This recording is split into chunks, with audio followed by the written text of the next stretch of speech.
Assalamualaikum warahmatullahi wabarakatuh. Selamat pagi anak-anak hebat. Berjumpa kembali dengan Pak Angga. Anak-anak, kali ini kita akan belajar materi tema kelima tentang ekosistem, subtema kedua, pembelajaran ke-1 dan kedua. Materi yang akan kita pelajari hari ini yaitu materi IPA tentang rantai makanan dan materi SPDB tentang properti tarik. Marilah kita simak pembelajaran pada hari ini. Yang pertama ada rantai makanan. Rantai makanan adalah perjalanan memakan dan dimakan dengan urutan tertentu antar makhluk hidup. Rantai makanan ini merupakan bagian dari jaring-jaring makanan, di mana rantai makanan bergerak secara linear dari produsen ke konsumen teratas. Di dalam proses tersebut, ada perpindahan energi antara jenjang organisme. Untuk lebih memahami tentang rantai makanan, silahkan perhatikan gambar berikut ini. Yang pertama, ada padi. Padi dimakan oleh tikus. Kemudian tikus akan dimakan oleh ular. Ular kemudian dimakan oleh burung elang, dan burung elang yang mati kemudian jasadnya akan diuraikan oleh jamur yang akhirnya nanti dijadikan sebagai bahan organik yang digunakan sebagai penyubur tanaman padi. Di dalam rantai makanan, peran makhluk hidup dibedakan menjadi produsen, konsumen, dan dekomposer atau pengurai. Produsen adalah makhluk hidup yang memproduksi makanannya sendiri. Contoh, tumbuhan hijau, bisa rumput atau tanaman lain yang melakukan fotosintesis. Kemudian, kalau di ekosistem air ada fitoplankton. Kalau kalian lihat di sini, manakah yang merupakan produsen? Iya, produsennya adalah tanaman padi. Selanjutnya, kita akan mengenal konsumen. Konsumen merupakan makhluk hidup yang memakan makhluk hidup lain untuk menghasilkan energi. Konsumen dibedakan menjadi beberapa tingkatan. Yang pertama, konsumen tingkat 1, yaitu hewan herbivora yang memakan produsen. Yang kedua, konsumen tingkat 2, yaitu hewan karnivora yang memakan konsumen tingkat 1. Kemudian yang ketiga, konsumen tingkat 3, yaitu hewan karnivora yang memakan konsumen tingkat 2. Untuk lebih jelasnya, perhatikanlah gambar berikut ini. Kalau di sini ada produsen, maka ini adalah konsumen tingkat 1, yaitu tikus, ya. Kemudian yang memakan konsumen tingkat 1 atau disebut sebagai konsumen tingkat 2 yaitu ular, ya, sebagai konsumen tingkat 2. Kemudian yang memakan ular ada burung elang, maka burung elang dikatakan sebagai konsumen tingkat 3. Yang selanjutnya ada pengurai. Pengurai yaitu makhluk hidup yang berperan menguraikan bahan organik yang berasal dari organisme yang mati. Contoh dari pengurai yaitu bakteri atau jamur. Maka, ketika kalian lihat rantai makanan di sini, contoh dari pengurai yaitu jamur. Perhatikanlah rantai makanan berikut ini. Yang pertama, gambar pertama. Di sini ada rumput, belalang, katak, ular, dan jamur. Manakah yang merupakan produsen? Ya, rumput merupakan produsen. Kemudian, setelah rumput, ada konsumen tingkat 1 yaitu belalang. Kemudian konsumen tingkat 2-nya yaitu katak. Konsumen tingkat 3, ular. Dan ular yang mati kemudian akan diuraikan oleh jamur sebagai pengurai.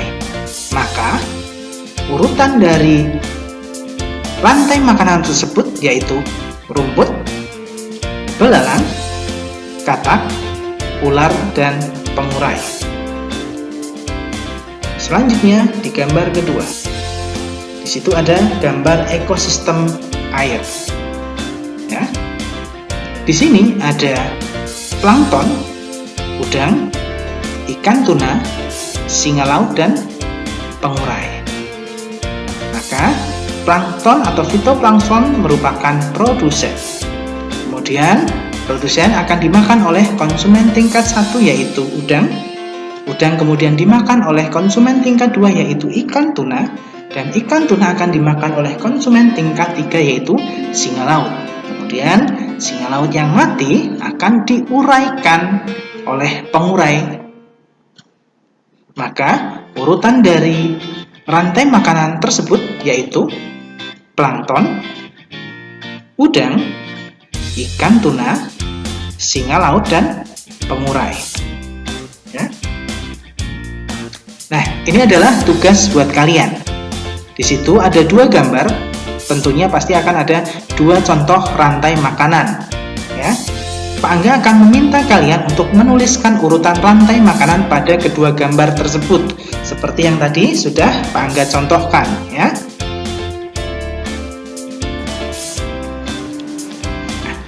Selanjutnya, tadi Pak Angga sempat menyinggung bahwa pengertian dari rantai makanan yaitu perjalanan makan dan dimakan dengan urutan tertentu antar makhluk hidup. Di dalam proses tersebut ada perpindahan energi antar jenjang organisme. Pak Angga tandai lagi ya, berarti di dalam proses tersebut ada perpindahan energi antar jenjang organisme. Ini berarti ada aliran energi pada sebuah rantai makanan. Apa sih yang dimaksud aliran energi pada sebuah rantai makanan? Aliran energi pada sebuah rantai makanan adalah perpindahan energi dari satu makhluk hidup ke makhluk hidup yang lain dari peristiwa makan dan dimakan pada suatu rantai makanan. Contohnya, apabila ada padi yang dimakan tikus, maka energi dari padi akan berpindah ke tikus. Ya. Kemudian apabila tikus dimakan oleh ular, ya, maka energi dari tikus akan berpindah ke ular. Maka tikus dijadikan sebagai sumber energi dari ular. Kemudian apabila ular dimakan oleh elang, maka ular juga dijadikan sebagai sumber energi dari elang. Ya, begitupun seterusnya. Adakah hubungan antara rantai makanan dengan aliran energi? Jelaskan. Ada, karena pada rantai makanan terjadi peristiwa makan dan dimakan.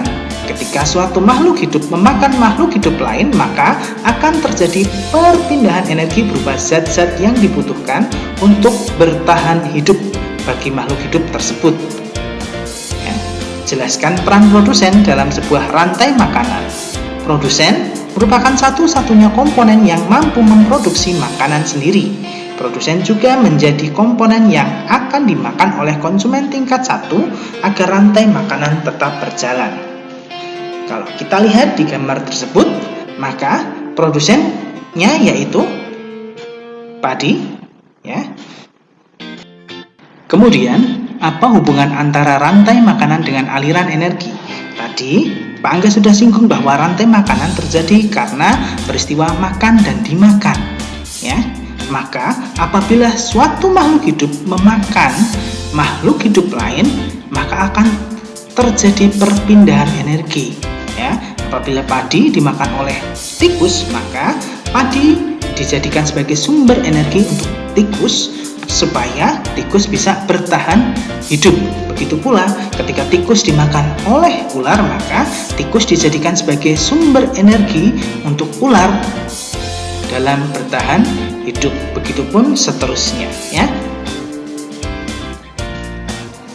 Rantai makanan pada puncak disebut sebagai konsumen puncak.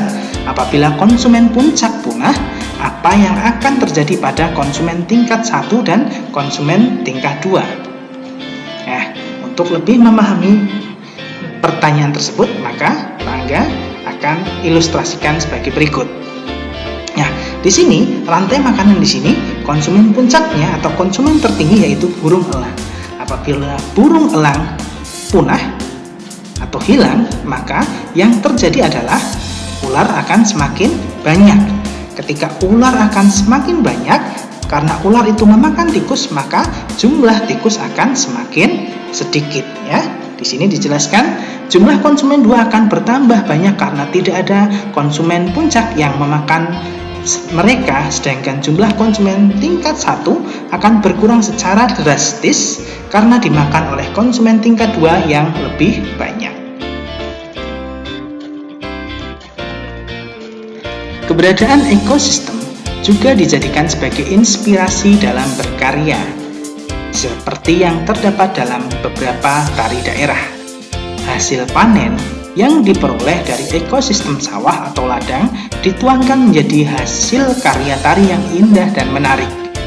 Beberapa tarian daerah juga menjadikan tindak tanduk hewan dalam sebuah ekosistem sebagai inspirasi tarian mereka. Berikut adalah beberapa tarian daerah yang mengetengahkan tentang berkah Tuhan lewat ekosistem di sekitar. Yang pertama adalah tari tradisional Capi Ngancak dari Lamongan, Jawa Timur. Tarian ini mengetengahkan tentang kehidupan petani, ya, dari mulai bekerja, menanam, merawat, hingga memanen padi. Kemudian, tarian yang kedua yaitu tari Alang Babega dari Minangkabau, Sumatera Barat. Tarian ini merupakan tarian khas daerah yang menggambarkan burung elang yang melayang-layang di udara. Nah, anak-anak, kalau kita cermati, tari tradisional Capi Ngancak dari Lamongan ini menggunakan properti yaitu caping. Masih ingatkah kalian dengan properti tari? Iya. Lah, kalau masih ingat, sekarang Pak Angga cuma akan menugaskan kalian. Silahkan lengkapilah tabel berikut. Ya, ini adalah tugas kedua kalian. Dimulai dari nama tarian, kemudian properti tarinya apa. Oke? Nah, akhirnya sampai juga kita pada akhir pembelajaran. Jangan lupa kerjakan tugasnya ya. Nah, Pak Angga akhiri. Selamat belajar, selamat mengerjakan tugas. Wassalamualaikum warahmatullahi wabarakatuh.